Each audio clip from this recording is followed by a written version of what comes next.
안녕, 미규쌤입니다. 자, 여러분들 이제 대단원 4 유럽 및 아메리카 지역의 역사 살펴볼 텐데요. 큰 그림을 잡는 강의입니다. 매번 대단원 처음에는 큰 그림, 한번 숲을 보고 그 다음부터 나무를 보자 라는 생각으로 이런 강의를 찍고 있는데, 특히 이 4단원의 내용은 복잡하기도 하고요, 내용 요소도 많고요, 이름을 외우기도 어려워서 여러분들이 어려움을 좀 더 느끼는 경우가 많습니다.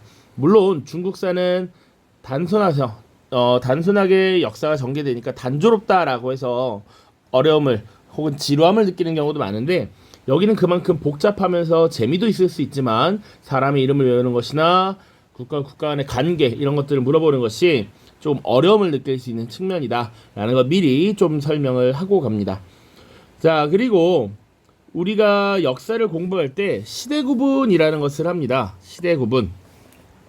자, 그래서 일반적으로 작년 한국사 시간에도 선생님이 항상 수업을 할 때는 이 시대 구분에 대해서 얘기를 많이 하는데, 흔히 시대를 구분할 때 옛날, 완전 오래된 고대가 있고요. 지금 우리가 살아가는 현대가 있고, 이 현대와 가까운, 지금 우리의 삶과 가까운 시기가 근대, 그리고 이 고대와 근대 사이에 있었던 시기를 보통 중세 이렇게 표현을 하죠. 자, 그러면 이런 시대 구분은 누가 하는 겁니까? 제가 하는 건가요? 아닙니다. 여러분들 역사를 연구하는 학자들이 자신만의 기준에 따라 역사를 연구하고 이전 시기와 이후 시기가 이렇게 다르다라는 기준을 정한 뒤에 이렇게 시대를 구분합니다. 그래서 일반적으로 이렇게 4개의 시기로 구분을 하는 것이 일반적이고요. 이게 그 기원이 유럽, 아메리카 지역의 역사를 구분할 때 이렇게 설명을 했습니다. 자, 이런 것들이 우리나라에 들어왔을 때는 사실은 이것을 온전히 적용하기 어려워서 중간 단계인 근세를 설정했었고요. 우리 세계사, 중국사를 다룰 때도 송나라 이래로 청나라까지, 그러니까 아편전쟁으로 문호를 개방하기 전까지는 중국의 근세라는 시기를 설정하기도 했습니다. 일본사에서도 에도 막부 시기가 근세에 해당하고요. 자, 유럽, 지금 아메리카 역사를 다룰 텐데 유럽의 역사도 당연히 이렇게 구분이 됩니다. 그런데 사실은 학자마다 조금씩 기준이 다를 수 있지만 일반적으로 서로 생각을 공유하는 부분이 많아. 그래서 요것들을 기준으로 지금 교과서가 쓰여졌고, 그래서 교과서에 나와 있는 중요한 연도를 체크해 놓고 한번 설명을 하도록 하겠습니다. 그리고 미리 밑에 서양사 학습의 주요 키워드라고 적어놨어요. 여러분들 기억이 날지 모르겠지만 중국사 할 때도 각 왕조별 수도라든지 관리선발제도라든지 토지제도라든지 세금제도라든지 이런 것들 다 한 판에 정리를 한 적이 있습니다. 요거는요, EBS와 사설 학원의 여러 자료들을 선생님이 교차로 검토하고 그리고서 지금 정리한 겁니다. 그 중에서도 내가 필요하다라고 생각하는 것들은 더 넣기도 했고요, 일부 빼기도 했습니다. 그래서 공부를 할 때 이런 내용이 중요하구나 라는 것을 어느 정도 인식하면 돼. 그래서 나중에 공부할 때 이거 중요한 거구나, 이거 알아야겠구나, 이렇게 체크하는 용도로 활용을 하시면 되고요. 지금 강의에서는 이걸 다 설명하기는 좀 어려울 것 같습니다. 자, 그래서 연표를 통해서 간단하게 서양의 흐름 정리를 해보도록 하죠. 자, 첫 번째입니다. 첫 번째 우리 고대를 봐야 되고요. 고대 역사는 지금 보면 476년까지로 되어 있습니다. 자, 당연히 유럽 지역에서도 문명이라는 게 발생했겠죠. 자, 그래서 우리가 4대 문명 할 때 유럽 지역에서는 우리 흔히 말하는 4대 문명은 포함되어 있지 않았지만 우리가 에게해 연안의 문명이라고 해서 사실은 크레타 문명을 언급한 적이 있습니다. 자, 그리고 그 이후에 이제 그리스 세계 다룰 거고요. 또 그리스 세계를 무너뜨리고 사실은 동방과의 융합을 추진했던 알렉산드로스 제국 살펴볼 거고, 그 이후에 유럽의 대제국을 건설한 로마도 살펴볼 겁니다. 자, 그런데 이 그리스 세계를 살펴보기 전에 사실 그 그리스 주변에서 생겨난 문명들을 다시 한번 볼 거예요. 그래서 트로이 문명이라든지 아니면 저기 크레타 문명, 아니면 육지에서의 미케나이 문명 이런 것들을 살펴볼 겁니다. 그런 문명을 살펴본 뒤에 이제 그리스 세계로 넘어올 것이고, 자, 이 그리스 세계는 사실은 발칸반도 지역에 그리스가 있고 그 지형적 특성에 따라서 완전히 큰 통일 국가가 형성되기는 어려웠다. 그래서 폴리스라고 하는 특수한 정치 형태가 등장해서 아테네나 스파르타 같은 여러 이런 폴리스들의 변화를 볼 겁니다. 특히 뭐 아테네의 민주정 이런 것들 살펴볼 거고요. 그 뒤에 뭐 스파르타 그리고 그리스 세계 내분 알렉산드로스 제국의 병합 이런 거 볼 겁니다. 그리고 로마 들어가서는 우리가 최초에 로마도 왕이 있었습니다. 왕정에 의해서 운영이 되다가 공화정으로 이양하게 돼. 그래서 로마 공화정 시기를 중점적으로 좀 보다가 옥타비아누스라는 인물이 등장한 이후 제정으로 넘어가게 되는데 이 제정 시기에 로마까지 구분해서 볼 겁니다. 자, 그리고 사실은 이 로마가 어마어마한 대제국을 건설하면서 이 로마 지역을 분할 통치하는 이런 모습이 나타나요. 그래서 디오클레티아누스 때 4분할 통치제가 나타났다가 다시 통합되었다가 다시 동서로마로 분리가 됩니다. 자, 그래서 동서로마로 분리가 되는데 우리가 유럽 고대사의 끝이라고 하면 이 서로마 제국의 멸망을 들어요. 서로마 멸망. 자, 이 서로마 제국은 당시에 로마 제국 자체가 어마어마한 영토를 가졌기 때문에 용병을 끌어들여서 제국을 유지하려고 했습니다. 그런데 이 게르만족의 침입에 의해 사실은 이 서로마가 멸망을 하게 되고요. 이 서로마 지역은 여러 이민족들과 뭐 원주민들이 뒤섞이면서 여러 국가가 등장하는 분립의 시기로 남아가게 된다. 자, 그 와중에 동로마 제국은 비잔티움 제국이라는 이름으로 쭉 이어집니다. 자, 그래서 이 비잔티움 제국이 쭉 존속하는 것이 바로 언제까지냐? 바로 1473년이에요. 자, 그래서 이 비잔티움 제국이 멸망하는 1473년을 중세의 끝이라고 보통 보고 있습니다. 자, 고대의 끝 서로마 멸망, 중세의 끝 비잔티움 멸망이야. 자, 비잔티움이 멸망한 건 우리 이미 배웠습니다. 오스만 제국의 메메트 2세가 비잔티움 제국을 무너뜨렸다. 이런 내용 이미 다뤘고요. 자, 그래서 이 시기가 중세인데 이 시기의 특징은 어떻게 되느냐? 자, 게르만족이 침입하고 서로마가 무너진 다음에 여러 이민족들이 각 지역의 나라를 세웁니다. 그 중에 사실 중세에서 가장 큰 영향력을 끼쳤던 것이 바로 프랑크 왕국이고요. 자, 이름부터 약간 느낌이 왔지. 자, 그리고 이 시기에는 이민족들이 너무 많았고 이 국가를 지키기 위해서는 기사들을 고용을 하는 경향이 많았습니다. 그런 와중에 유럽 특유의 봉건제가 형성이 됩니다. 국왕이 기사들을 고용해서 영지로 주고 그 땅을 주고 그 지역을 막도록 하는 것이지. 그래서 일종의 쌍무적 계약 관계가 형성돼요. 땅을 부여받는 대신에 군사적 봉사 의무를 다하는 것. 이런 유럽 특유의 봉건제가 등장을 한다. 그래서 이 유럽 사회가 조금 복잡하게 전개되는 것도 이런 봉건제 때문이야. 자, 뭐 영국 왕이 프랑스 왕의 제후가 되기도 합니다. 여러 나라가 뒤섞이게 돼. 그래서 복잡한 역사가 전개되는데 그건 뒤에서 좀 더 자세하게 다루도록 하겠습니다.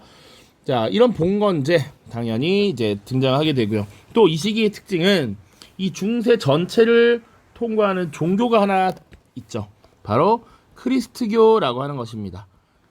그러니까 고대는 그리스나 로마는 인간 중심의 문화를 주로 했다면 크리스트교가 극도로 발달하면서 신 중심의 사회가 펼쳐진 것이 중세다라고 볼 수 있어.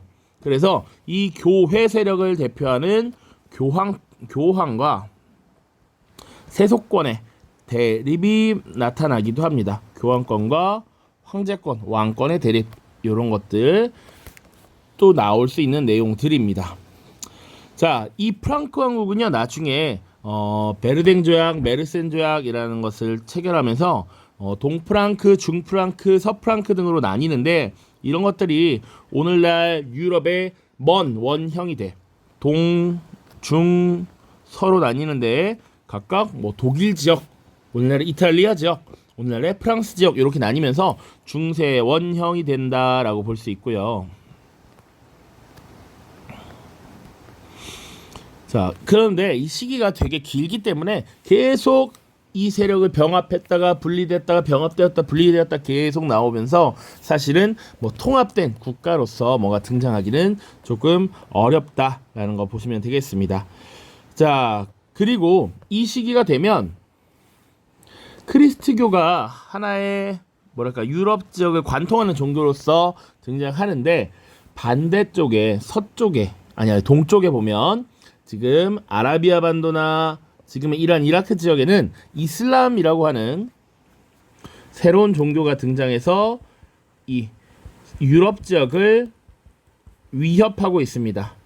그쵸? 그래서 이슬람교가 등장해서 이렇게 공격을 해오는데 이 이슬람교와 크리스트교의 대결이 벌어지게 되죠. 그것이 십자군 전쟁이라고 하는 것이 있습니다. 십자군 전쟁. 이 십자군 전쟁을 치르는 과정에서 유럽 사회가 또 한 차례 변화를 맞이하게 됩니다. 혹은 또 흑사병이라고 하는 전염병이 창궐하면서 유럽의 인구가 크게 줄고 그로 인해서 농민들의 처지, 당시 농노라고 하는 계층의 지위가 높아지기도 하고 혹은 뭐 반대로 영주들의 권한이 강해지는 경우도 있습니다. 아무튼 십자군 전쟁 그리고 그 중에 퍼졌던 흑사병 이런 것들이 큰 영향을 미치기도 한다. 자, 그리고 이런 분열된 여러 국가들 간의 경쟁들도 나타납니다. 때로 그래서 가장 중요한 것 중에 하나가 백년 전쟁이라고 하는 전쟁입니다. 영국과 프랑스에 사실상 패권을 두고 크게 전쟁이 일어났던 것이고 이때 등장하는 인물이 잔다르크라고 하는 인물들도 있어요. 또 영국 내부에서 또 장미전쟁이라고 하는 것도 나타납니다. 자, 내용이 사실 되게 많은 부분이에요. 약 1000여 년의 시간 동안 정말 많은 부분이 있어 구체적으로 들어가면 이 중세를 정말 영상을 잘게 쪼개서 계속 바라볼 수도 있을 것 같습니다. 자, 그런데 이 14세기, 15세기 지금 1473년이면 15세기인데 이런 중세 시기에 종말을 고하고 새로운 변화를 이끌었던 뭐랄까 일련의 변혁이 나타납니다. 그것이 바로 르네상스라고 하는 거야. 일종의 문예의 부흥을 꾀하고요. 신중심의 사회에서 인간 중심의 사회로 지금 넘어오게 되는 것. 그리고 신앙로 개척이라고 하는 것도 세계관을 변화시키고 있고요. 또 이 시기가 되면 이제 절대왕정이라는 것이 등장합니다. 세속권의 강화가 이루어지면서 강력한 왕권을 바탕으로 국가를 통제하는 이런 모습들이 나타난다. 또 신중심의 사회를 무너뜨린 것도 하나가 종교개혁입니다. 이런 것들. 그래서 루터나 칼뱅 그리고 헨리 8세의 이혼 문제를 가지고 종교개혁이 이루어진 이런 것들 살펴보면 됩니다. 특히 절대왕정 시기 서유럽의 절대왕정과 동유럽의 절대왕정 이런 거 구분 국가별로 조금 해볼 필요가 있겠습니다. 자, 그리고 사상적으로 뭐 여러 가지 영향을 끼치는 거 17세기 이후가 되면 과학혁명이라고 하는 것 발생하고요. 여러 가지 과학적 발전이 이루어지는 시기 그리고 그런 것들이 영향을 미쳐서 이제 인간의 이성 이런 것들에 대한 자신감이 생겨납니다. 계몽사상 이런 것들이 등장하게 되죠. 그리고 이후에 18세기 후반 거의 말경이 되면 영국으로부터 산업혁명이 또 발생합니다. 그래서 기계의 발명, 대량 생산 이런 것들이 과거와는 다른 또 다른 시스템을 체제를 만들어내게 되고요. 이런 것들을 바탕으로 선발적으로 성장한 국가들이 앞장서서 이제 약속을 침략하고 식민지로 만드는 제국주의라고 하는 것도 등장을 하게 되겠죠. 자, 이 제국주의의 등장은 보통 이제 근대의 끝, 현대의 시작 정도로 보고 있습니다. 자, 이 과정에서 사실은 여러 유럽의 열강들이 강력하게 등장을 하게 되죠. 그래서 영국, 프랑스, 벨기에, 뭐 나중에는 독일 이런 국가들도 등장합니다. 이 와중에 사실은 엄청나게 많은 전쟁, 국가 간의 이합 집산 이런 것들이 이어집니다. 그런 것들이 이어지고 또 이 와중에 이제 민족주의라고 하는 관념이 나타나죠. 그래서 민족을 중심으로 한 국가의 형성 이런 것들을 강조하게 됩니다. 그 정도 보시면 될 것 같습니다. 민족주의. 자, 중요한 큰 내용들은 그래도 많이 다뤘죠.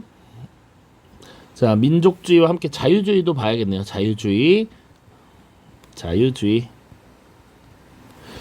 자, 민족주의와 자유주의의 발전. 그리고 진짜 중요한 것들은 요 와중에 또 자유주의의 이전, 자유주의 등장 이전 단계라고 볼 수 있는 시기에 각종 시민혁명이 발생합니다. 시민혁명. 영국에서도 청교도혁명이나 명예혁명 이런 것들 발생하고요. 미국에서는 미국 독립혁명, 프랑스에서는 프랑스혁명 이런 것들이 등장하면서 이 개인의 권리, 자유 이런 것들에 대한 것이 관념이 점점 성장하고 있죠. 자, 이렇게 지금 근대를 볼 수 있겠고요. 이제 1945년 이렇게 나와 있는데 사실은 민족주의의 발달, 제국주의 열강의 침략적 모습 이런 것들이 문제가 되어서 사실은 1차, 2차 세계대전이 발생하게 되고 실질적으로 2차 세계대전이 종결하는 시기가 1945년입니다. 자, 그래서 이 1945년을 또 하나의 기점으로 보고 있고요. 이 이후에는 미국과 소련을 중심으로 하는 세계 간의 대립, 직접적인 전쟁은 아니지만 사실상의 그런 분위기, 국제적 양상이 펼쳐졌는데 이것을 냉전이라고 하지. 냉전 체제가 전개되고 그것이 사실상 종교라는 것이 89년입니다. 그래서 몰타 회담 이후 여기는 이제 탈냉전의 시대로 넘어가게 된다. 이렇게 보시면 되겠습니다. 여기 대공황이라고 하는 주제도 하나 더 넣으면 좋겠네요. 대공황. 사실 연표에 쭉 다 넣고 싶지만 빠뜨린 주제들이 많습니다. 밑에 다양한 내용들이 있는데 요것들은 한번 여러분들이 한번 읽어보시면 더 좋을 것 같습니다. 구체적으로 내용에 들어가면 더 자세히 다루도록 하겠습니다. 자, 되게 복잡하고 내용도 많은 유럽 지역에 들어갑니다. 우리 시험 범위가 얼마 남지 않았죠? 그래서 얼른 부지런히 정리를 하고 마무리를 짓도록 하겠습니다. 모두 고생 많았고요. 다음 영상에서 드디어 이제 그리스 세계 들어가도록 하겠습니다. 모두 고생 많았습니다. 안녕.